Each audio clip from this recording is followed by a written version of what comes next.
اعوذ باللہ من الشیطان الرجیم بسم اللہ الرحمن الرحیم الحمد للہ رب العالمین والصلاة والسلام علی سید الانبیاء والمرسلین وعلی اہل بیتہ الطیبین الطاہرین وصحبہ المنتجبین۔ قرآن مجید کے 30ویں اور آخری جز کے بیان میں ہم اس درس کا آغاز سورۃ الفجر کے ترجمے اور مختصر وضاحت کے ساتھ کر رہے ہیں۔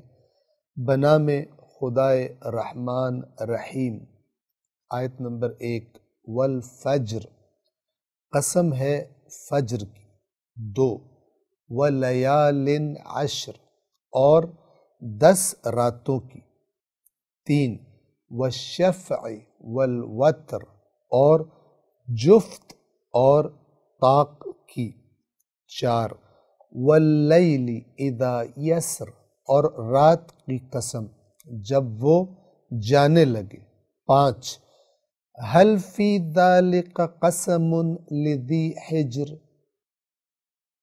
کیا اس میں عقل رکھنے والے کے لیے قسم نہیں ہے؟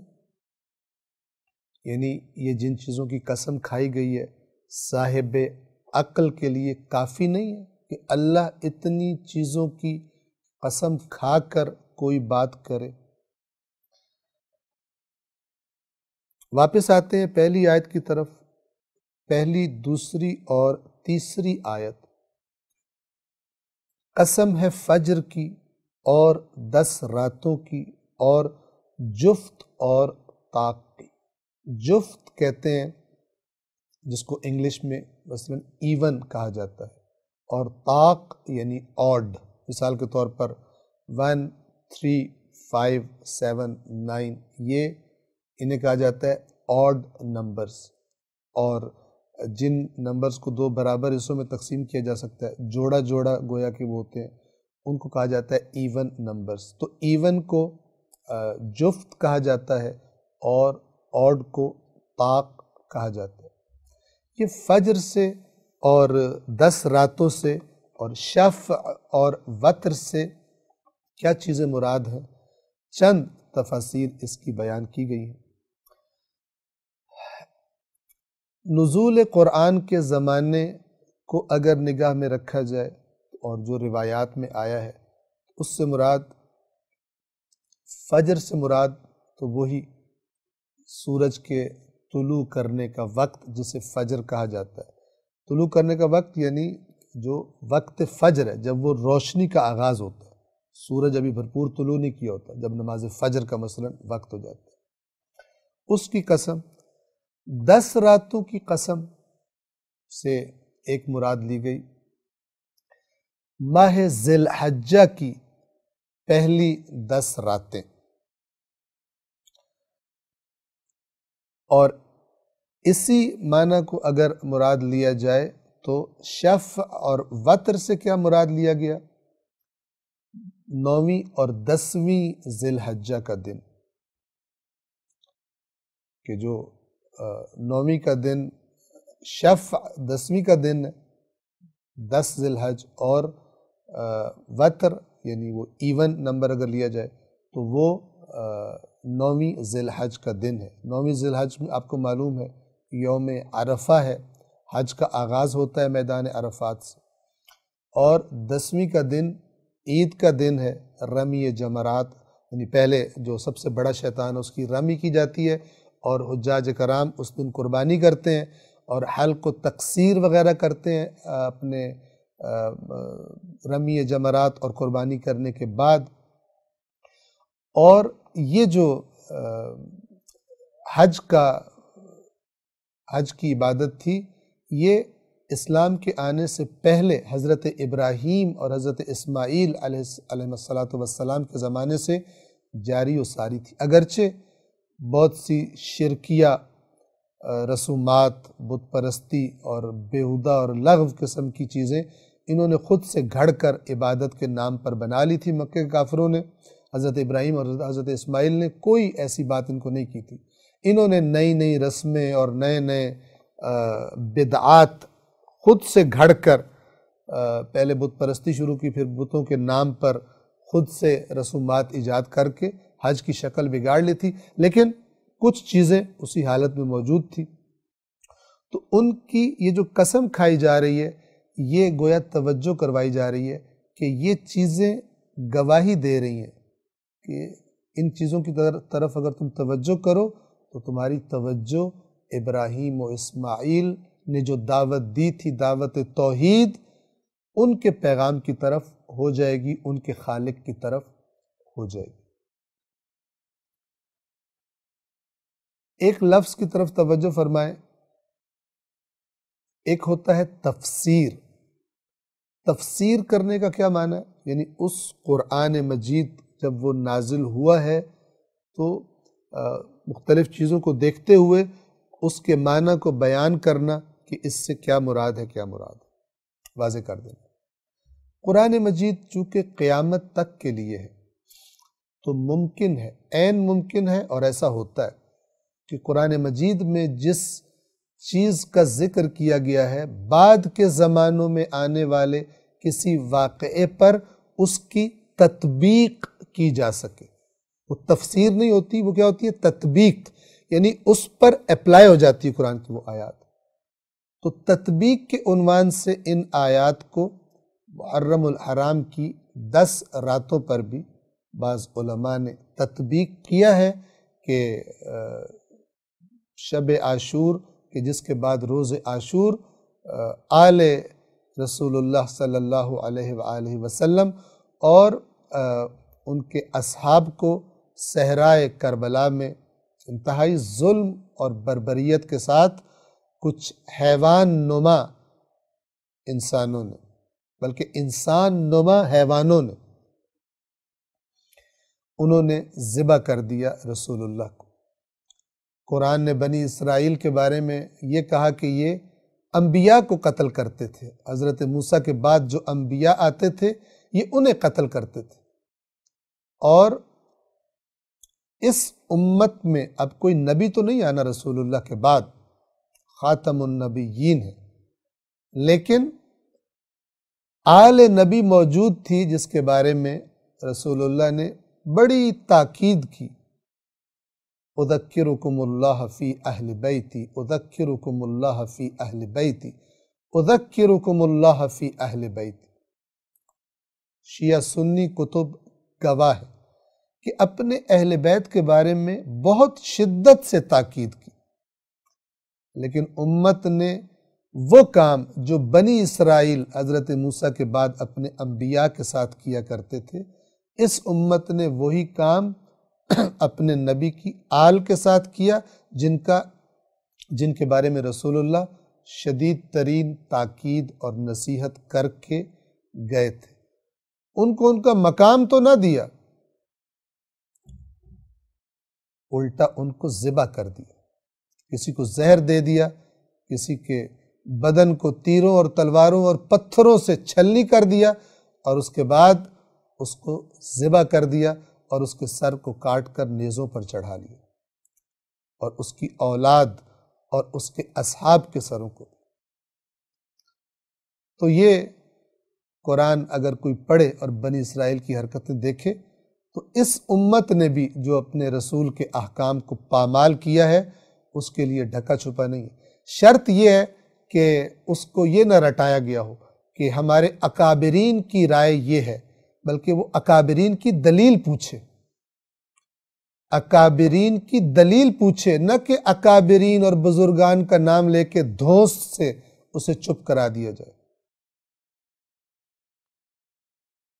یہ ایک بڑا مرض ہے کہ جو تمام اسلامی مسالک میں پایا جاتا ہے کہ جب کسی بھی مسلک کا ماننے والا اللہ کی کتاب پڑھنے لگتا ہے تو وہ دیکھتا ہے کہ مثلاً یہ بات تو جو میں نے آج تک سنی ہے اکابرین سے اس کے خلاف ہے، اور یہ جو ہمارے معاشرے میں رائج ہے، ہمارے مسلک میں رائج ہے، قرآن مجید کی آیت تو اس مزاج کی نہیں لگ رہی۔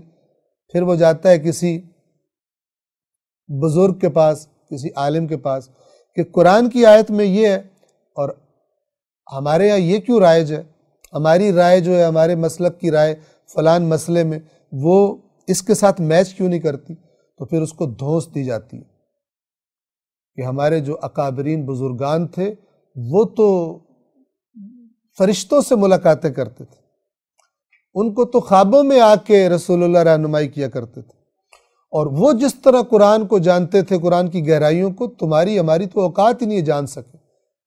تو دلیل کی جگہ دھونس کے ذریعے اس کو چپ کرا دیا جاتا ہے، اور وہ بھی عام طور پر جو عام آدمی ہوتا ہے وہ دھونس میں آ کے ڈر جاتا ہے کہ کہیں میں گمراہ ہی نہ ہو جاؤں، یعنی گمراہ ہو رہا ہوتا ہے، ہدایت کی طرف جانے کے راستے سے رک کے ہدایت کی طرف جانے کو سمجھ رہا ہوتا ہے میں گمراہ نہ ہو جاؤں، چونکہ ہدایت تو وہ ہے جو قرآن نے دی ہوئی۔ جب بھی کوئی بزرگ، کوئی عالم کہے کہ ایسی بات کہے، چاہے جتنے مرضی بزرگان کا نام لے، کہ جو آپ کو قرآن کی آیت سے سمجھ نہیں آ رہی، آپ کہیں کہ بزرگان کا نام نہیں لو، بزرگان کی دلیل دو مجھے، بزرگان نے کیوں وہ بات کی ہے جو قرآن مجید کی آیت سے مجھے سمجھ نہیں آ رہی۔ یہ وہ نقطہ ہے کہ جہاں پہ ساری سٹوری چلتی ہے، یہ وہ نقطہ ہے جہاں پر خلاف آیات قرآن نظریات اور عقائد کی فیکٹری لگائی جاتی ہے۔ فلان نے یہ فرمایا، ہمارے ائمہ اہل بیت نے ہمیں فارمولہ یہ دیا کہ ہم سے منسوب بات بھی آیات قرآن پہ پرکھیں۔ فَهَلْ مِن مُدَّكِرْ، تو ہے کوئی سمجھنے والا، نصیحت لینے والا۔ یہ بیماری جب تک اسلامی مسالک کے اندر سے ختم نہیں ہوتی تب تک یہ اپنے اپنے بزرگان کی پوجا کر کے ایک دوسرے کو ایسے ہی مارتے رہیں گے، کیونکہ اپنے اپنے بزرگان کو کہتے نہیں ہیں لیکن خطا سے پاک سمجھتے ہیں۔ اپنے مکتب کے علماء کو، ہمارے جو فنان عالم تھے ان کے تو یہ معجزات تھے، اور وہ تو یوں خوابوں میں یوں کرتے تھے، اور وہ یہ کرتے تھے تو یہ ہو جاتا تھا۔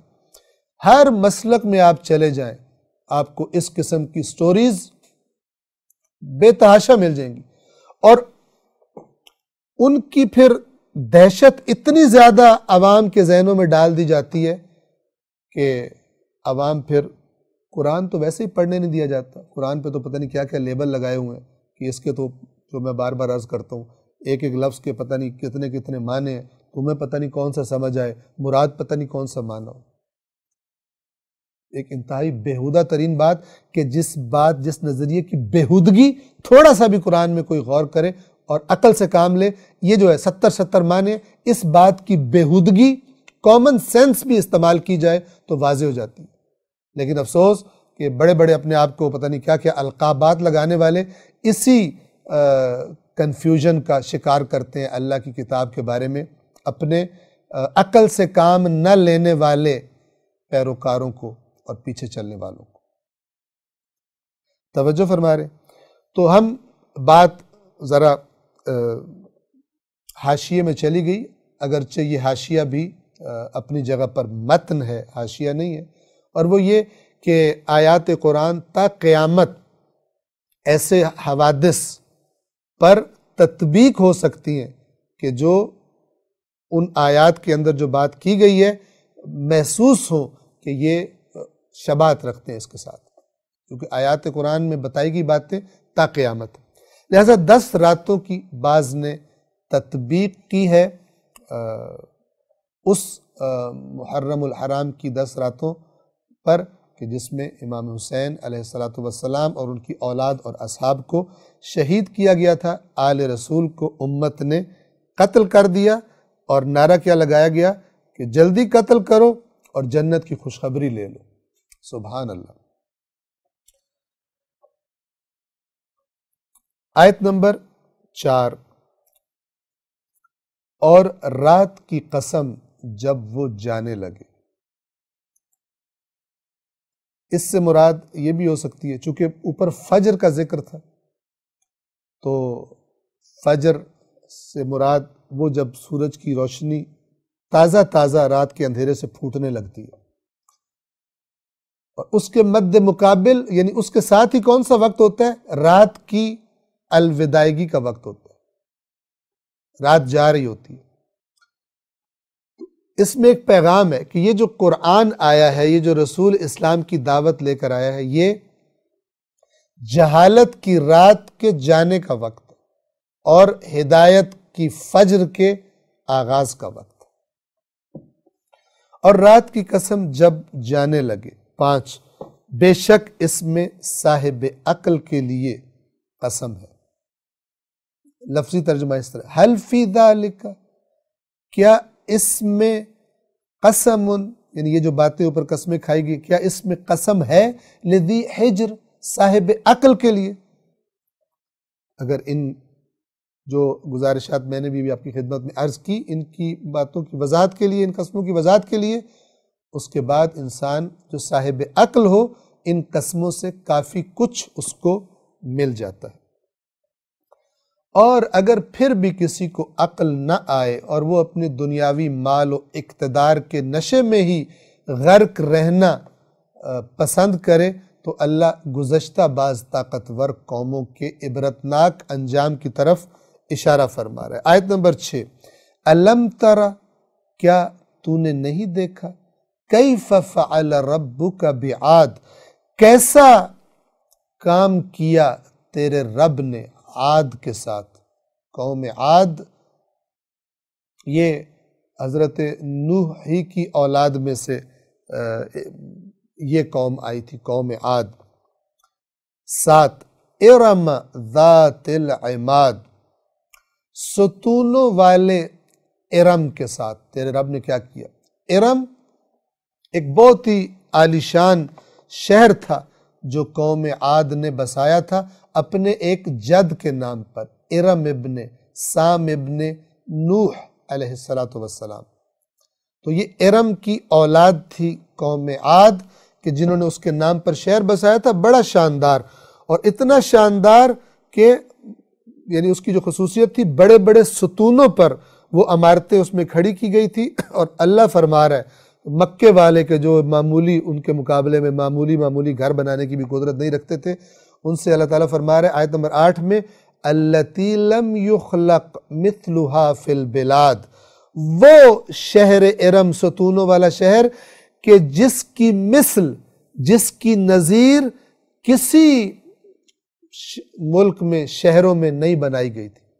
وہ ایسا شاہکار تھا، ایسا بے مثل و بے مثال شہر تھا۔ تو نے نہیں دیکھا ان کے ساتھ تیرے رب نے کیا کام کیا، کس انجام سے ان کو دوچار کیا۔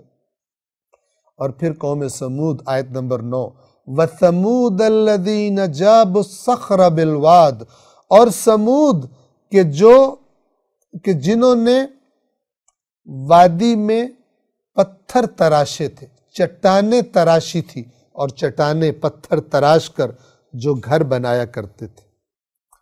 وادی سے مراد وہی کہ ارد گرد پہاڑ ہوتے ہیں اور بیچ میں گویا کہ نیچے زمین ہوتی ہے جس کو ویلی یا وادی کہا جاتا ہے، اور وہ انہوں نے جو شہر بسایا تھا انہی پتھروں کو کاٹ کاٹ کر انہوں نے اپنے گھر بنائے ہوئے تھے۔ ان کے ساتھ تیرے رب نے کیا کیا۔ آیت نمبر 10، وَفِرْعَوْنَ ذِي الْأَوْتَادِ، اور فرعون میخوں والا۔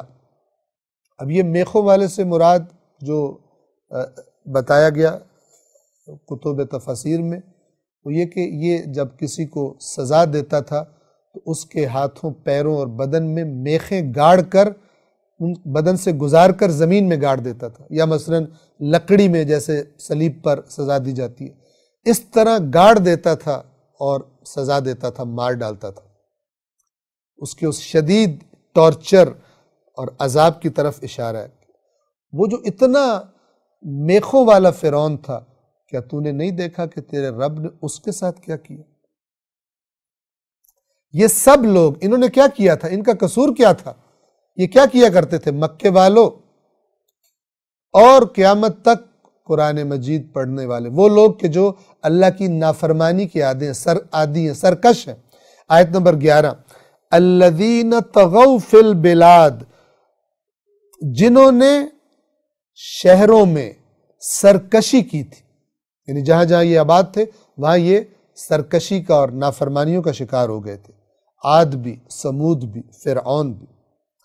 اور انہوں نے کیا کیا تھا؟ آیت نمبر 12، فَأَكْثَرُوا فِيهَا الْفَسَادَ، اور انہوں نے شہروں میں فساد کی کثرت کر دی تھی، ظلم، بربریت، اپنے مفاد پرستی میں لوگوں پر ظلم ڈھانا، لوگوں کے حقوق غصب کر لینا، یہ سب فساد ہے۔ ہر وہ چیز جو حکم خدا کے خلاف ہے فساد ہے۔ انہوں نے شہروں میں فساد کی کثرت کر دی تھی، تو نتیجہ کیا نکلا؟ آیت نمبر 13، فَصَبَّ عَلَيْهِمْ رَبُّكَ صَوْتَ عَذَابٍ، تو دے مارا تیرے رب نے ان پر عذاب کا کوڑا۔ اب یہ تعبیر بڑی بلیغ تعبیر ہے۔ جب کوڑا کسی کو مارا جائے اور وہ اپنے مزے لینے میں مست تو اچانک زوردار کوڑا اس کی پشت پر آ لگے، ایسے ہی یہ قومیں اپنی سرکشی میں مست تھی، جب اچانک تیرے رب نے عذاب کا کوڑا ان پر دے مارا۔ تیرا رب غافل نہیں تھا، اس نے تو ان کو مہلت دی ہوئی تھی، اور گویا کہ وہ گھات لگا کر بیٹھا تھا۔ البتہ اللہ کے بارے میں یہ لفظ اس طرح معنی نہیں لیا جائے گا جیسے ایک گھات لگانے والا کوئی فوجی اپنے دشمن کے لیے گھات لگا کر بیٹھتا ہے کہ جب بھی وہ مقررہ رینج میں آ جائے اس پر وہ حملہ کر دیا جاتا ہے اور اسے پتہ بھی نہیں چلتا، اسے ہلاک کر دیا جاتا ہے۔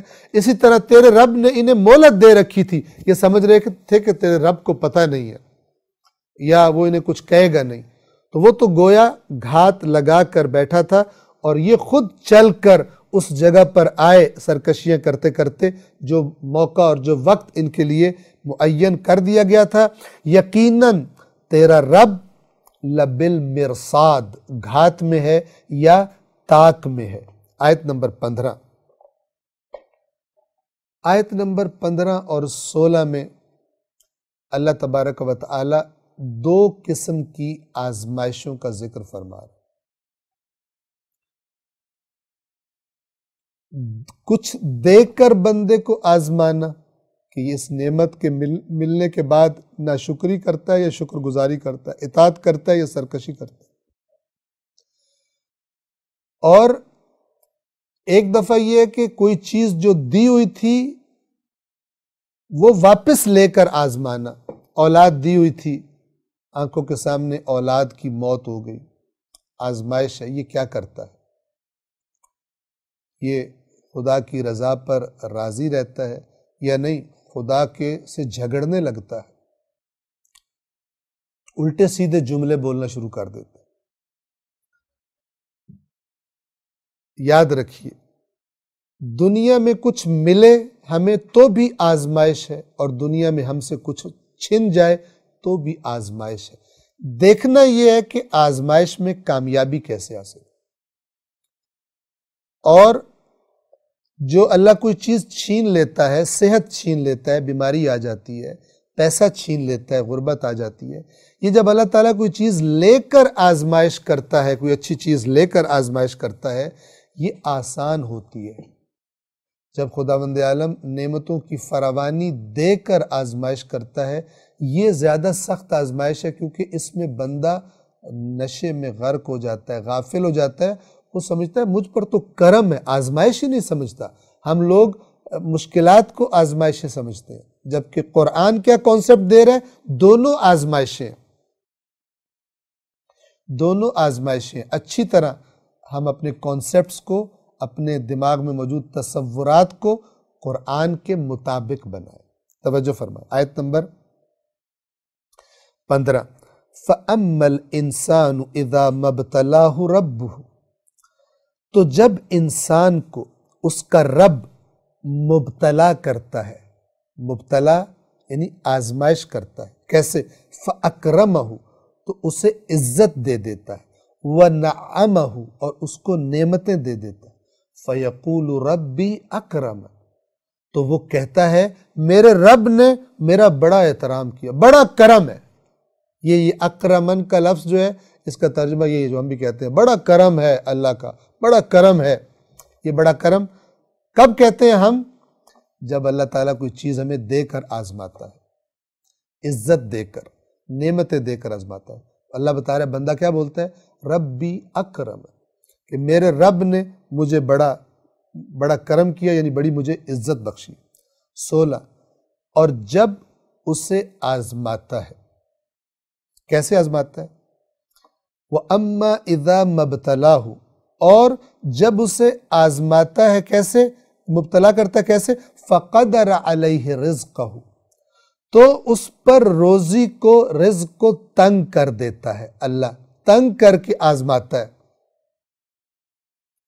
فَيَقُولُ رَبِّي أَهَانَنِ، تو وہ کیا کہتا ہے؟ تو وہ کہتا ہے میرے رب نے میری توہین کر دی، مجھے ذلیل کرا دیا اللہ نے، میرے ہاتھ پلے چیز ہی کوئی نہیں رہی. یعنی کچھ ملے تو بڑا خوش ہے اللہ سے، اور اگر کچھ چھن جائے، ہیں دونوں آزمائشیں، تو فوراً اللہ سے غلط الفاظ بولنا شروع کر دیتا ہے اور کہتا ہے مجھے تو اللہ نے ذلیل کر دیا، اللہ سے شکوہ کرتا ہے. 17 کلا، ہرگز نہیں، ہرگز نہیں. کیا مطلب؟ یعنی یہ دونوں تمہاری آزمائشیں ہیں. جو عزت اور ذلت ہے وہ تو تمہاری اس آزمائش میں تمہارے رویے کے نتیجے میں ملے گی، جو ابدی ہوگی. مال وغیرہ سے جو عزت ملی ہے وہ بھی عارضی ہے، اور مال نہ ہونے کی وجہ سے کوئی اگر تمہاری عزت نہیں کر رہا، یہ کیفیت بھی عارضی ہے. مولا علی علیہ السلام سے ایک روایت نقل کی جاتی جس میں فرمایا کہ وہ عزت نہیں ہے جس کے بعد دائمی ذلت ہو اللہ کی بارگاہ، اور وہ ذلت نہیں ہے جس کے بعد دائمی عزت ہو اللہ کی بارگاہ. واضح ہے. یہ دنیا پرست اتنا ہے، دنیا کے آگے اس کی نگاہ نہیں جاتی، کہ جب کچھ مل جائے تو اللہ سے خوش ہوتا، کہتا ہے بڑا اللہ نے مجھ پہ کرم کیا، بڑی عزت دی ہے. اور جب اللہ دوبارہ آزمائے، دوسری طرح سے آزمائے کوئی چیز واپس لے کر، فوراً کہتا ہے کہ اللہ نے مجھے ذلیل کر دیا، یہ اللہ نے میرے ساتھ کیا کر دیا. کلا، ہرگز ایسا نہیں ہے. یہ دونوں آزمائشیں ہیں تمہاری. تم اپنے رویے دیکھو، تم لوگ کیا کرتے ہو، اور چند برائیاں کہ جو اس زمانے میں بھی جب قرآن نازل ہو رہا تھا موجود تھی اور آج بھی پائی جاتی ہیں، ان کی طرف اشارہ فرما رہا. ہرگز نہیں، بل لا تکرمون الیتیم، بلکہ تم لوگ یتیم کا اکرام نہیں کرتے. یعنی مراد یہ ہے کہ جب تم لوگ معاشرے میں تم لوگ اپنی اللہ کی طرف سے دی گئی ذمہ داریوں کو ادا نہیں کرتے تو یہ ناہمواریاں پیش آتی ہیں، لوگوں کے حقوق چھن جاتے ہیں. کچھ لوگ طاقتور ہونے کی وجہ سے کمزوروں سے چھین لیتے ہیں. یہ جو ناہمواریاں ہیں معاشرے میں، اس کی وجہ تم خود ہو. اللہ سے شکوہ نہ کرو. تم لوگ ہو کہ جو معاشرے میں یہ طبقاتی جو فرق وجود میں آتا ہے وہ بعض غاصبوں کی وجہ سے وجود میں آتا ہے، ورنہ اللہ نے تو زمین رزق سے بھر کے رکھی ہوئی ہے. اور وہ جرائم جن کی وجہ سے یہ طبقاتی فرق آتا ہے، ایک کے پاس بہت زیادہ ہے اور وہ کہہ رہا ہے اللہ کا بڑا مجھ پہ کرم ہے، اور دوسرے کے پاس نہیں ہے اور وہ اللہ سے ناراض ہوا پھر رہا ہے. اللہ کہہ رہا ہے اصل جڑ پر ان مشکلات کی غور کرو. وہ کیا ہے کہ جو نظام حیات تمہیں دیا ہے اللہ نے، جو نظام زندگی تمہیں دیا خدا نے، تم خود تو اس پہ عمل کرتے نہیں ہو، اور جب پھر نتیجے نکلتے ہیں تو اللہ سے شکوے کرتے ہو. کلا، ہرگز نہیں، بل لا تکرمون الیتیم، بلکہ تم یعنی تم خود سبب ہو اس خرابی کا. اور ایک خرابی تمہاری کیا ہے؟ تم یتیم کا اکرام نہیں کرتے، اس کا احترام نہیں کرتے. آپ توجہ کیجئے، اللہ تعالیٰ یہ نہیں کہہ رہا یتیم کو بس کھانا اس کو کھلا کے آ جاؤ، چاہے پھینک کے ہی آ جاؤ اس کے سامنے. اکرام الیتیم، یتیم کا احترام کرنا.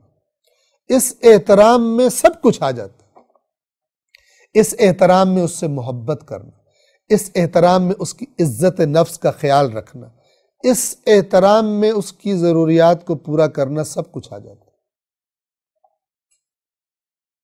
لا تکرمون الیتیم، تم یتیم کا احترام نہیں کرتے، اس لیے تمہارے معاشرے میں تمہاری اپنی حرکتوں کی وجہ سے ناہمواریاں پیدا ہوتی. دوسری تمہاری خرابی کیا ہے؟ 18 وَلَا تَحَاضُّونَ عَلَىٰ طَعَامِ الْمِسْكِينِ، اور نہ ہی تم مسکین کو کھلانے کی ترغیب دیتے ہو. بڑا مال ہے تمہارے پاس، بڑے فخر کرتے ہو اپنے پروفٹس کاؤنٹ کر کے، سالانہ ان کا حساب کر کے، ہم نے بڑی کمائی کر لی ہے، لیکن معاشرے کے بھوکے تمہیں ان کا خیال ہی نہیں آتا۔ مسکین میں سب آ جائیں گے، ظاہری معنی اس کا وہی ہے جس کا پیٹ خالی ہے، جس کی آمدن، مسکین کا معنی کیا ہے؟ جس کی آمدن نہ ہونے کی وجہ سے اس کی زندگی رک گئی ہے۔ ظاہر ہے وہ بھوکا بھی ہوگا، اس کے ساتھ، مسکین کے ساتھ بہت ساری چیزیں جڑی ہوئی ہیں۔ بھوکا بھی ہوگا، اسے کھانا بھی چاہیے، اسے پہننے کا بھی چاہیے، اسے تعلیم بھی چاہیے، اسے زندگی کی باقی ضروریات بھی چاہیے، سب شامل ہے۔ تم اس کی ترغیب نہیں دیتے تھے، تم اس کی ترغیب نہیں دیتے ہو، یہ وجہ ہے کہ تمہارا معاشرہ خراب ہے۔ اللہ سے کیوں گلے کرتے؟ اپنے معاشرے کو ٹھیک کرو۔ معاشرہ ٹھیک ہوتا ہے اس کام سے کہ جس کا ثواب جو ہے وہ ہمیں بتایا نہیں جاتا، چونکہ شارٹ کٹ والے ثواب بہت زیادہ ہمیں بتا دیے گئے، اور وہ کام ہے امر بالمعروف اور نہی عن المنکر، سب سے پہلے اپنے وجود پر اور اس کے بعد اپنے آس پاس۔ اور وہ بھی اس طرح نہیں کہ اسلام کا ہیضہ ہو جائے اور دو باتیں پڑھ کر پھر دوسروں سے لڑائیاں اور دوسروں کو گھٹیا سمجھ کر ان کے ساتھ بد زبانیاں اور سب کو کافر قرار دے دیا جائے۔ بعض لوگوں کو بدعزمی ہو جاتی ہے اسلام کی بھی چند لفظ پڑھنے کے بعد، کہتے ہیں نا چھوٹے برتن میں پانی پڑ جائے تو وہ پھر باہر گرنا شروع ہو جاتا ہے۔ ایسا نہیں ہونا چاہیے، پہلے دین کو سمجھا جائے کون سا کام کیسے کرنا ہے، حکمت کے ساتھ، اچھے طریقے سے، نصیحت کے ساتھ۔ اور نہ ہی مسکین کو کھلانے کی ترغیب دیتے ہو۔ 19، اور کرتے کیا ہو؟ جو کرنے والے کام ہیں وہ کرتے نہیں ہو، اور جو نہیں کرنے والے وہ کرتے ہو۔ وہ کیا ہے؟ 19، وَتَأْكُلُونَ التُّرَاثَ أَكْلًا لَمًّا، اور میراث کو سمیٹ کر کھا جاتے ہو۔ یہ مکے میں یہ برائی موجود تھی، آج بھی برائی موجود ہے۔ مکے میں کیا تھا کہ اگر کوئی مر گیا خاندان کا سربراہ تو باقی رشتہ دار مختلف بہانوں سے ان یتیموں کا مال، ان بیواؤں کا مال ہڑپ کر جاتے تھے، جائیداد کے لیے ان سے شادی کرتے تھے، مال ہڑپ کر کے ان کو ایسے ہی چھوڑ دیتے تھے، ان کا خیال نہیں رکھتے تھے۔ آج کل کا پڑھا لکھا ورژن آج کی دنیا کا، بہنوں کا مال کھا جانا۔ بہت ساری جگہیں ہیں پاکستان میں جہاں پر مختلف بہانوں سے اور بڑے ٹیکنیکل جملات بول کر بیٹیوں کو ان کے حق سے محروم کر دیا جاتا ہے، اور اسے کہا جاتا ہے بیٹی تم اپنے بھائی کو بخش دو۔ کبھی اپوزٹ کو چیک کیا؟ کسی بھائی سے کہہ کر کہ بیٹا تو اپنی بہن کو بخش دے مال اپنا، دے گا؟ نہیں دے گا۔ تو ترازو تو برابر رکھ کے تولنا چاہیے۔ جب وہ دینے کو تیار نہیں ہے تو اس کو کیوں تیار کرتے ہو کہ اپنا حق چھوڑ دے؟ تمہاری سمجھ اللہ کی سمجھ سے زیادہ ہے۔ تم کہہ رہے بیٹی ہم آپ کو ایک مثلا یہ چیز لے کے دے دیں گے، فلان ہم آپ کی شادی بڑی دھوم دھام سے کریں گے، پھر آپ کو جدھر آپ کا رشتہ کرا رہے ہیں ان کے پاس جائیداد ہے، لہٰذا آپ اپنی یہ جو چیز ہے یہ بھائی کو دے دیں۔ اللہ کو نہیں پتا تھا، تمہیں زیادہ پتا ہے۔ اللہ کی عقل تم سے تھوڑی تھی، اس کو نہیں پتا چلا کہ وہ پہلے سے کہہ دیتا کہ بہنیں بھائیوں کو معاف کر دیں اپنا حق۔ وَتَأْكُلُونَ التُّرَاثَ أَكْلًا لَمًّا، تم میراث کو سمیٹ کر کھا جاتے ہو، حقداروں کو ان کے حقوق سے محروم کر دیتے ہو۔ آپ کو یاد ہوگا جو ماہ رمضان سے ان دروس کو سن رہے ہیں، سورۃ النساء کے آغاز میں اللہ تعالیٰ نے وراثتوں کے حصے بتائے اور پھر فرمایا کہ یہ اللہ کی حدود ہے، جس نے انہیں کراس کیا تو اللہ اسے جہنم میں پھینکے گا بھی اور ہمیشہ اس میں رکھے گا بھی۔ عمرے اور زیارتیں اور کرنے سے اور تسبیحاں توڑنے سے یہ گناہ معاف نہیں ہوتے، یہ تو وہی معاف کرے گا جس کا حق غصب کیا گیا۔ اس لیے میں رک کے یہ بیان کرتا ہوں، اور شاید باتیں تلخ بھی لگتی ہوں، یہ باتیں جتنی بھی تلخ ہوں جہنم کے عذاب سے زیادہ تلخ نہیں ہیں۔ اور جو عقل مند ہے وہ کڑوی دوائی بھی بڑے شوق سے کھاتا ہے، ڈاکٹر پہ غصہ نہیں آتا، اس کو ڈاکٹر کا شکریہ ادا کرتا ہے۔ یہ معاشرے کی ناہمواریاں کیوں ہیں؟ وَتَأْكُلُونَ التُّرَاثَ أَكْلًا لَمًّا، کتنی زیادہ بیٹیاں ایسی ہیں شوہروں کے ساتھ نہیں بنی اور اب ان کے پاس اپنی کوئی جائیداد بھی نہیں ہے اور وہ بیٹھی ہیں بھائی کے گھر جائے تو اس پر بوجھ ہے، وہ بھائی کے جو اس کا جائیداد کا حصہ ہڑپ کر کے بیٹھا ہوا ہے اور بے شرم ہے، اس پر وہ بہن بوجھ بن گئی، کہتا ہے دوسرے بھائی کو تو لے جا۔ ساری تو باپ کی جائیداد بانٹ لی، بہن کا حصہ کھا گئے، بہن نے معاف کر دی، اب دو واپس اس کو، اگر وہ بے سہارا ہوگی، خدا نہ خواستہ بیوہ ہوگی ہے، جس کو طلاق ہوگی ہے، اس کے پاس نہیں ہے کچھ، تم خود بھی حرام کھا رہے ہو اور اپنے بچوں کو بھی حرام کھلا رہے ہو اور قیامت کے دن جواب دو گے۔ بہنوں اور بیٹیوں کا حصہ ہڑپ کر کے اس کے بعد تم مسجدیں بھی بنوا دو، اللہ کے تم مجرم ہو، اللہ کے پاس تمہاری وہ مسجدیں بنوانا قبول نہیں ہے۔ تم نیازیں کھلاؤ، تم مثلا فرض کرو عزاداری کرو، تم جشن کی محفلیں برپا کرو، حرام کھا رہے ہو اور کھلا رہے ہو۔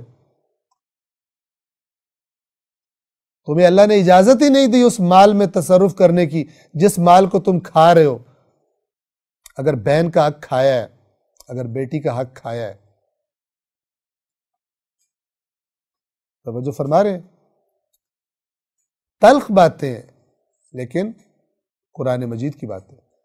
مشرکین مکہ، کفار مکہ کی عادت تھی کہ جائیداد ہڑپنے کے لیے مختلف قسم کے بہانے بنا لیا کرتے تھے۔ وَتَأْكُلُونَ التُّرَاثَ أَكْلًا لَمًّا، اور کھا جاتے ہو میراث کا مال سمیٹ کر۔ 20 وَتُحِبُّونَ الْمَالَ حُبًّا جَمًّا، اور مال کے ساتھ محبت کرتے ہو، حب رکھتے ہو، حبًا جمّا، بڑی شدید محبت، اتنی شدید محبت کہ اللہ کے احکام کو روند ڈالتے ہو، دوسروں کے حصے ہڑپ کر جاتے ہو، اور پھر جب مصیبت آتی ہے کہتے ہو اللہ نے میرے ساتھ یہ کر دیا، اللہ نے مجھے ذلیل کر دیا۔ اللہ نے تمہیں ذلیل نہیں کیا، تم نے اپنی حرکتوں سے اپنے ذلت کا سامان مہیا کیا۔ وَتُحِبُّونَ الْمَالَ حُبًّا جَمًّا، اور مال سے محبت کرتے ہو جی بھر کے، شدید محبت۔ 21 کلا، ہرگز نہیں، یہ دائمی نہیں ہے، یہ حرکتیں جو تم کر رہے ہو، مسکین کو کھانا کھلانے کی ترغیب نہیں دیتے، یتیموں کا اکرام نہیں کرتے، اور مال سے محبت میں دوسروں کی میراث بھی کھا جاتے ہو، یہ دائمی رہنے والا نہیں ہے، ہرگز نہیں، یہ تمہیں ہمیشہ فائدہ نہیں دے گا۔ اذا دکت الارض دکا دکا، جب زمین کوٹ کوٹ کر ریزہ ریزہ کر دی جائے گی۔ 22 وَجَاءَ رَبُّكَ وَالْمَلَكُ صَفًّا صَفًّا، اور تیرا رب اور فرشتے صف در صف آ جائیں گے۔ توجہ فرمائیے، وَجَاءَ رَبُّكَ، اور تیرا رب آ جائے گا، یہ اس طرح سے اس کا معنی نہیں کیا جا سکتا۔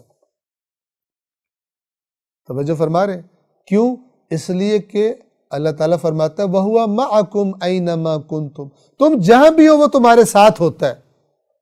تو پھر یہ کیا معنی رب آ جائے گا؟ جب وہ ہے ہی ساتھ، جب وہ ہر جگہ پر ہے تو پھر آنے کا کیا مطلب ہے؟ بس جب ہم یہ اس قسم کی آیات کہ جو اللہ نے خود اپنے بارے میں واضح اور شفاف باتیں بتائی ہوئی ہیں، ان سے جب کوئی ظاہری معنی ٹکراتا ہوا لگے تو ایسی آیت کو کہتے ہیں آیت مثلا متشابہ، تو پھر محکمات کو ذہن میں رکھتے ہوئے اس کا معنی کرتے ہیں۔ تیرا رب آ جائے گا، یعنی مثلا تیرے رب کا وہ حکم آ جائے گا اور فرشتے آ جائیں گے اس دن، کیونکہ تذکرہ بھی قیامت کا ہو رہا ہے۔ ایسے تو نہیں ہے کہ قیامت کا دن آئے گا اور رب کہیں اور ہوگا اور وہ پھر بعد میں آئے گا، ایسا تو نہیں ہے، بالکل واضح بات ہے۔ یعنی تیرے رب کا حکم آگے آ جائے گا، جب تیرے رب کا حکم آئے گا، اور والملک، اور فرشتے آئیں گے صفاً صفا، صف در صف، جیسے ایک تیار لشکر دشمن پر حملہ کرنے کے لیے بالکل الرٹ ہے، اس طرح فرشتے سامنے کھڑے ہوئے نظر آئیں گے۔ اور جیسے سورہ نبأ میں پہلے گزرا، لا يتکلمون الا من اذن له الرحمن وقال صوابا، کوئی بھی کلام نہیں کر سکے گا سوائے اس کے جس کو اللہ اجازت دے، اور وہ بھی پھر کوئی ہیرا پھیری نہیں، بالکل سیدھی اور صحیح بات کرے گا۔ آیت نمبر 23 وَجِيءَ يَوْمَئِذٍ بِجَهَنَّمْ، اور اس دن لایا جائے گا جہنم کو، یعنی گویا کہ جہنم سامنے لا کر حاضر کر دی جائے گی، اہل محشر کو نظر آئے گی۔ یومئذ، اس دن، یتذکر الانسان، اس دن انسان کو سمجھ آئے گی۔ یہ تذکر، یتذکر وہی ہے، ذکر سے ہے۔ تذکرہ یاد دہانی کرنا، تذکر یاد دہانی کو قبول کر لینا۔ اس دن یہ بڑے قبول کرنے والے بن جائیں گے۔ یومئذ، اس دن جب یہ سب ہو جائے گا، قیامت آ جائے گی، یتذکر الانسان، اس دن انسان متذکر ہوگا، یعنی اس نصیحت قبول کرنے کے لیے تیار ہو جائے گا، کہتا ہے میں قبول کرتا ہوں۔ یا ہم یہ ترجمہ کریں، اس دن انسان کو سمجھ آ جائے گی، لیکن وَأَنَّا لَهُ الذِّكْرَى،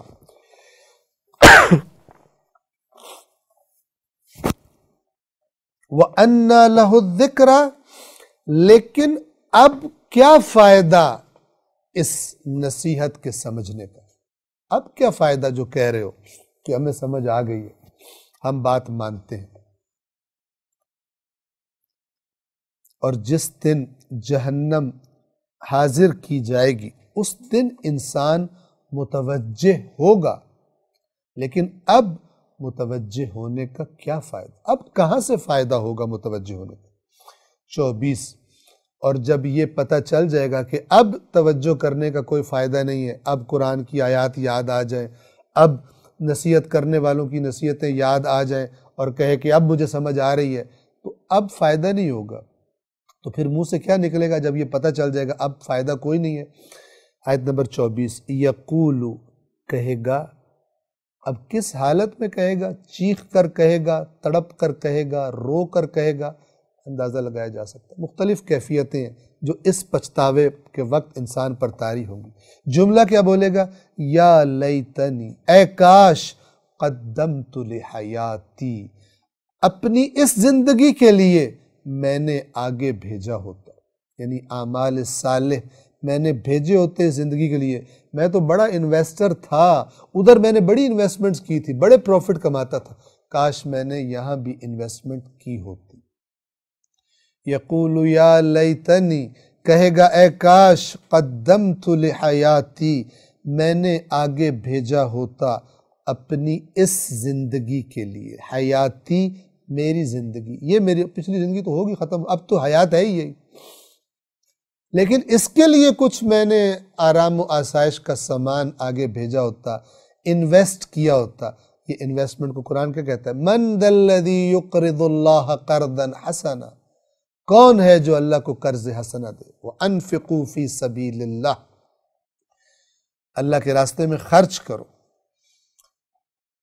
یہ ایک مراد ہے، ورنہ نیک اعمال، چونکہ یہ پچھتا رہا کیوں ہے؟ اس لیے کہ برے عمل کرتا تھا اور لوگوں کا بھی مال ہڑپ کر جاتا تھا، تو پھر وہ تو اگر ہڑپ شدہ مال تو کہیں خرچ بھی کیا جائے اللہ کے راستے میں، وہ بھی قابل قبول نہیں ہوتا۔ کہے گا اے کاش میں نے اپنی اس زندگی کے لیے کچھ بھیجا ہوتا۔ میں پھر عرض کر دوں، وہ لوگ جو حرام کماتے ہیں اور پھر اپنے اپنے مسالک کے بتائی ہوئی ڈھکوسلوں کے مطابق اس کو کچھ دینی کاموں میں خرچ کر کے سمجھتے ہیں کہ یہ تو حلال ہو گیا، آپ سے بڑا بے وقوف کوئی نہیں ہے۔ یہ اللہ کی کتاب کہہ رہی ہے، آپ سے بڑا غافل اور بے عقلی کا رویہ رکھنے والا ہے ہی کوئی نہیں، اس لیے کہ آپ نے دین اسلام اور جنت میں جانے کا جو اصلی ترین سلیبس ہے، نصاب ہے، وہ آپ نے نظروں سے نہیں گزارا، اور آپ سنی سنائی پہ چلتے رہے، آپ سنی سنائی پہ چلتے رہے، اور اب آپ اس مقام پہ پہنچ چکے ہیں کہ اب آپ کے لیے سوچنا بھی مشکل ہے کہ جو حرام کھا چکا ہوں کیسے واپس کروں گا۔ لہٰذا میں والدین کی خدمت میں عرض کروں گا، اپنے بچوں کو شروع سے قرآن کے اصول سمجھا دیں۔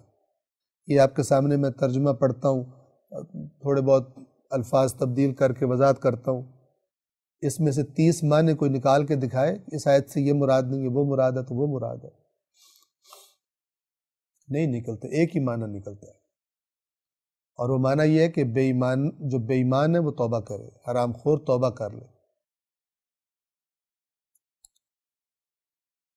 والدین سے عرض کروں اپنے خود بھی پڑھیں اور بچوں کو اپنے بچپن سے ہی یہ اصول قرآن کے انہیں بتا دیں، تاکہ ادھر ادھر کی تقاریر اور محافل میں جا کر اور ڈھکوسلے سن کر اور خرافات اور من گھڑت باتیں سن کر وہ اس کو دین سمجھنا شروع نہ ہو جائے۔ جیسے آج کی جو نسل ہے اس کی ایک کثیر تعداد، بھاری اکثریت قرآن سے دور ہے اور سنی سنائی باتوں پر عقائد بنا کر بڑے خوش، کل حزب بما لدیہم فرحون، ہر گروہ خوش ہے اس بات پر جو اس کے پاس موجود ہے۔ کہے گا اے کاش میں نے اپنی اس زندگی کے لیے آگے کچھ بھیجا ہوتا۔ 25 فَيَوْمَئِذٍ لَا يُعَذِّبُ عَذَابَهُ أَحَدٌ۔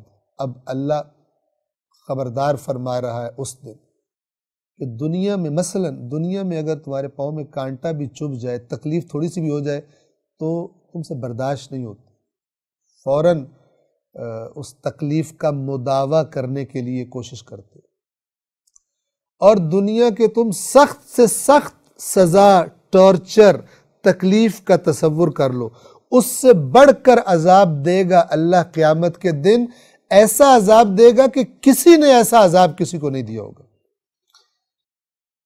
25 فَيَوْمَئِذٍ لَا يُعَذِّبُ عَذَابَهُ أَحَدٌ، تو اس دن اللہ کے عذاب کی طرح کوئی عذاب دینے والا نہیں ہوگا۔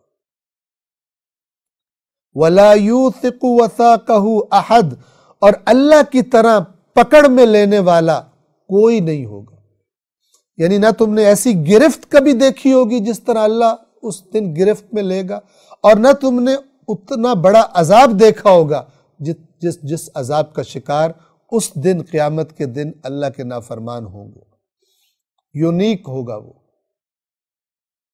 کوئی نہ ویسی پکڑ کر سکتا ہے اور کوئی نہ اللہ کی طرح کا عذاب کر سکتا ہے۔ اور خبردار کرنے کے بعد اب ایک انتہائی بہترین انداز میں جو ترغیب کا انداز بھی ہے اور خوشخبری کا انداز بھی ہے ان کے لیے جنہوں نے دنیا میں صبر کیے، یتیموں کے خیال رکھے، مسکینوں کے خیال رکھے، حرام طریقے سے مال نہ کھایا، اللہ کی طرف سے چاہے کچھ لے لیا جاتا، لے کر آزمایا جاتا یا دے کر آزمایا جاتا، یہ اس کو آزمائش سمجھتے تھے اور اللہ سے ناراض نہیں ہوتے تھے، دونوں حالتوں میں اللہ کے شکر گزار رہتے تھے۔ ایسے انسان کا جب دنیا سے جانے کا وقت آتا ہے تو اسے کس الفاظ میں پکارا جاتا ہے؟ آیت نمبر 27، یا ایتھا النفس المطمئنہ، اے نفس مطمئنہ۔ جو میں نے صفات عرض کی، یعنی اللہ کا اطاعت گزار جب دنیا سے جانے لگتا ہے اس کو بلایا کیسے جاتا ہے؟ کفار مشرکین اللہ کے نافرمانوں کے بارے میں قرآن نے بیان کیا ہے، فرشتے ان کے منہ پر اور ان کے پشت پر مار رہے ہوں گے جب ان کی جان نکالیں گے۔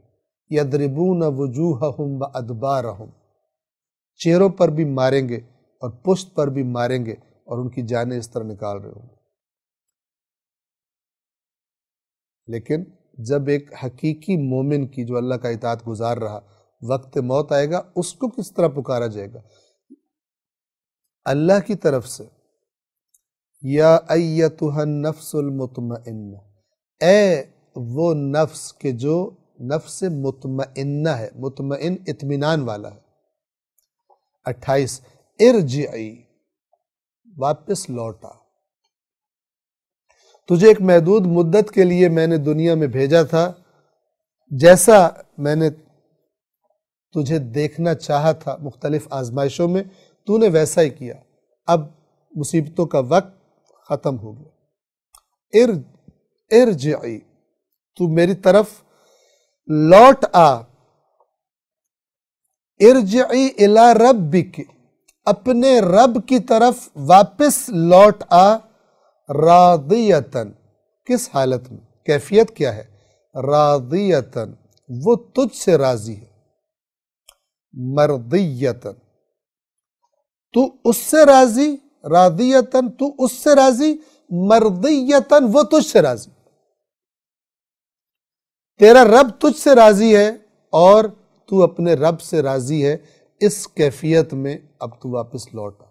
اب لا خوف علیہم ولا ہم یحزنون، کوئی خوف اور کوئی غم تیرے لیے نہیں ہے۔ 29 فادخلی فی عبادی، تو داخل ہو جا میرے بندوں میں۔ اب مخلوق ہونے کے اعتبار سے ہر ایک اللہ کا بندہ ہے، اور پھر یہ میرے بندوں سے کیا مراد ہے، یہ وہ مقام ہے کہ جو دنیا میں نہیں مل سکتا، یعنی تو دنیا ایک ہے، دنیا میں اللہ کے نیک بندے تو یہ تو ان میں شامل تھا پہلے سے، لیکن اب ان بندوں میں داخل ہونے کا اعلان کیا جا رہا ہے، ان کے اندر داخل ہو جا کہ جن کے بارے میں فائنل فیصلہ ہو گیا ہے کہ یہ میرے بندے ہیں، انہوں نے میری اطاعت کی ہے، یہ کامیاب ہے۔ چونکہ دنیا میں انسان نیک بھی ہو خطرہ رہتا ہے کہ آج ٹھیک ہے تو کل خراب نہ ہو جائے، یہ گویا کہ فائنل رزلٹ کی مثلا اس کو اناؤنسمنٹ کی خوشخبری دی جا رہی، فادخلی فی عبادی، پس داخل ہو جا میرے بندوں میں۔ 30 وادخلی، اور داخل ہو جا جنتی، میری جنت میں، میرے بندوں میں، یعنی جو کامیاب ہو چکے ہیں ان میں اب تو داخل ہو جا، تو بھی کامیاب ہو چکا، اور وہ کامیاب لوگ کہاں ہیں، وہ میری جنت میں ہیں، تو بھی میری جنت میں داخل ہو جا۔ توجہ فرمائیے، 3 انسان کے نفس کی کیفیتوں کا ذکر آیا ہے قرآن مجید میں۔ ایک نفس امارہ سورہ یوسف میں، ایک نفس لوامہ سورہ قیامت میں، اور ایک نفس مطمئنہ سورۃ الفجر میں، یعنی یہاں پر یہ 3 کیفیتیں ہوتی ہیں انسان کے نفس کی، انسان کے جو بھی آپ اس کا نام، نفس سے معنی کرے میں، میری ذات، میری روح، میرا ضمیر، میرا باطن، کچھ بھی معنی کرے، بات سمجھے گا مراد کیا ہے اس سے۔ نفس امارہ کون سی حالت ہے انسان کے نفس کی؟ وہ حالت، وہ آواز نفس کی کہ جو انسان کو کہتی ہے اپنی خواہش پوری کر، جو لذت والی چیز تجھے سامنے نظر آ رہی ہے اس کو پکڑ لے، چاہے حلال ہے چاہے حرام ہے، چھوڑ اس کو، مزہ لے، انجوائے کر۔ یہ آواز جو انسان کو اللہ کی نافرمانی کی طرف لے کے جاتی ہے، اسے کہتے ہیں نفس امارہ۔ ایک یہ کیفیت ہے، ایک وہ کیفیت ہے، ایک وہ آواز ہے کہ جو انسان کو ملامت کرتی ہے کہ یہ تو نے کیا کر دیا، یہ تجھے نہیں کرنا چاہیے تھا۔ یہ بھی انسان کے اندر کی آواز ہے، اسے کہتے ہیں نفس لوامہ۔ نفس مطمئنہ کون سی حالت ہے انسانی نفس کی؟ کہ جو حالت اطمینان پر پہنچ چکا ہے۔ کیسے پہنچا ہے؟ اس پر واضح ہو چکا ہے کہ یہ دنیا آزمائش کا گھر ہے، اور اس دنیا میں خدا کچھ دے تو بھی آزمائش ہے، اور خدا کچھ لے لے تو بھی آزمائش ہے، لہذا دونوں حالتوں میں اللہ کا شکر گزار ہے۔ یہ جو یا ایتھا النفس المطمئنہ کی آیت ہے، اسے امام حسین علیہ السلام پر تطبیق کیا جاتا ہے، اور وہ سردار ہیں ان لوگوں کے جن کو یہ کہہ کر پکارا جائے گا، پکارا جاتا ہے۔ کیوں؟ اس لیے کہ میدان کربلا میں جو آزمائش لی گئی، اپنے بھائی کو شہید ہوتے دیکھا،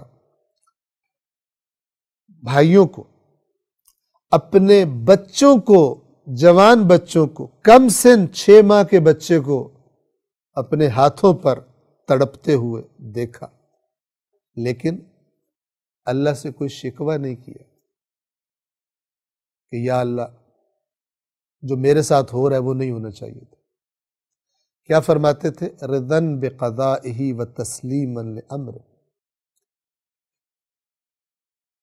کہ اے اللہ تیرے فیصلے پر راضی ہوں اور تیرے حکم کی آگے سر تسلیم خم ہے. تیرا حکم تھا دین کی حفاظت، امر بالمعروف نہی عن المنکر، فاسق کو برداشت نہ کرنا امت کے سر پر. تیرا حکم تھا، تیرے حکم کے آگے حسین تسلیم ہوا. اب حسین کے ساتھ جو بھی ہو حسین راضی ہے. سمجھیں اس کو.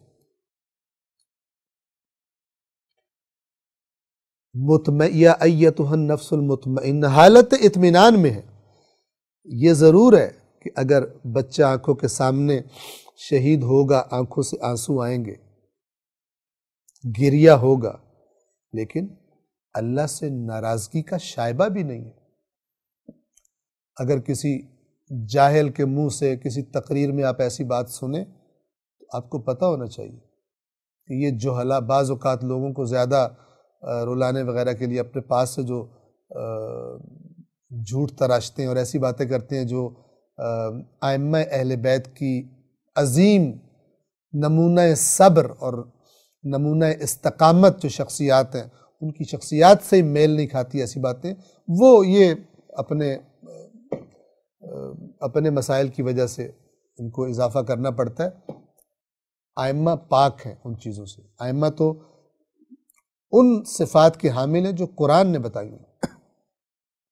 تو امام حسین مطمئن ہے. وہ گریہ کرنا اور دل کا بھر آنا اور تڑپنا وہ تو کمال انسان ہے، وہ تو انسانی صفات ہے کہ جو اللہ تعالیٰ نے رکھی ہیں. اور اگر وہ نہ ہو تو آزمائش کیسی؟ اگر تڑپے نہ، مثلا بی بی زینب سلام اللہ علیہا اگر دیکھتی ہیں کہ امام حسین کی گردن پہ چھری چل رہی ہے، اگر ان کو یہ چھری اپنے دل پر چلتی محسوس نہ ہو تو آزمائش کیسے؟ اگر پیاس محسوس نہ ہو، اگر بھوک محسوس نہ ہو، تو یہ ساری کی ساری یہ شدید ترین آزمائشیں اور تکلیفیں یہ گزر رہے ہیں، اور جو ظاہری اثرات ہونے وہ ہو رہے ہیں، لیکن دل میں خدا سے کوئی ناراضگی ہے؟ ہرگز نہیں. بس نفس مطمئنہ وہ ہے کہ جو دنیا کی حقیقت جو اللہ نے سمجھائی ہے اس کو سمجھ چکا ہے. اس دنیا میں مصیبتیں بھی آنی ہیں اور خوشیاں بھی آنی ہیں، دونوں آزمائشیں، دونوں میں ہوشیار رہتا ہے کہ کہیں میں خوشیوں میں غافل نہ ہو کر اللہ سے دور نہ ہو جاؤں. وہ سمجھتا ہے ہر چیز اللہ کی طرف سے ہے، لہٰذا اللہ کے ساتھ اپنا رابطہ قوی رکھتا ہے. دنیا آزمائش کا گھر ہے، میری آزمائشیں ہونی ہیں، لہٰذا دنیا میں مکمل سکون ڈھونڈتا ہی نہیں ہے. اسے پتہ چل چکا ہے کہ اصل سکون اللہ کے پاس ہے آخرت میں. یہ دنیا دائمی سکون کے لیے اللہ نے بنائی نہیں ہے. ادھر تو جس کے پاس سب کچھ ہے اس کو بھی آئے دن کوئی نہ کوئی ٹینشن ہوتی رہتی ہے. لہٰذا وہ اپنے اللہ کے ساتھ اس رابطے اور اس کائنات کی حقیقت سمجھنے کے بعد حالت اطمینان میں ہوتا ہے. اطمینان میں کیوں ہے؟ اس لیے کہ اپنے رب کی نافرمانی سے بچتا ہے دونوں حالتوں میں، چاہے خوشی کی حالت ہو چاہے غم کی حالت میں. اس کیفیت میں جب انسان اپنے آپ کو پہنچا لیتا ہے اور اس کیفیت میں جب اس کی جان نکلتی ہے اسے کہا جاتا ہے یا ایتھا النفس المطمئنہ ارجعی الی ربک، اپنے رب کے پاس لوٹ آ، تیرا امتحان ختم ہو گیا. راضیۃ مرضیہ، تو اس سے راضی اور تیرا رب تجھ سے راضی. فادخلی فی عبادی وادخلی جنتی، تو میرے بندوں میں داخل ہو جا اور میری جنت میں داخل ہو جا. ایک نقطہ اور اضافہ کر کے میں بات کو تمام کروں. یہ جو 3 کیفیات ہیں، اگر وہ پہلی والی کیفیت چھا جائے، نفس امارہ والی، سمجھ لے کام خراب ہے. چاہے اوپر سے جتنے اسلام اور میں فلان مسلک کا ہوں اور میں اتنا بڑا مومن ہوں اور میں تو یہ کام بہت زیادہ کرتا ہوں، میں تو یوں ہو جائے گا، یہ سب فراڈ ہے. اگر نفس امارہ والی کیفیت غالب ہے اور اس کی میں زندگی گزر رہی ہے، گناہوں کا غلبہ ہے، اللہ کی نافرمانیوں کا غلبہ ہے. اگر نفس لوامہ کا غلبہ ہے، اس کا مطلب ہے گناہوں سے رکنے والی کیفیت ہے۔ نفس امارہ کی اتنی ابھی آپ نے پرورش نہیں کی کہ وہ نفس لوامہ کی بات کمزور کر دے۔ نفس لوامہ اگر طاقتور ہے، اس کا مطلب ہے ترقی کی طرف چل رہے ہیں، پستی سے نکل رہے ہیں۔ اور یہ نفس لوامہ کی شدت ہی آہستہ آہستہ انسان کو نفس مطمئنہ کی طرف لے کر جاتی ہے۔ جو بہترین حالت ہے انسان کی دنیا میں، وہ نفس مطمئنہ ہے۔ سورۃ الفجر یہاں پر تمام ہوتی ہے۔ اس کے بعد سورۃ البلد ہے، جس کو انشاءاللہ ہم اللہ نے توفیق دی تو آئندہ درس میں بیان کریں گے۔ والسلام علیکم ورحمۃ اللہ وبرکاتہ۔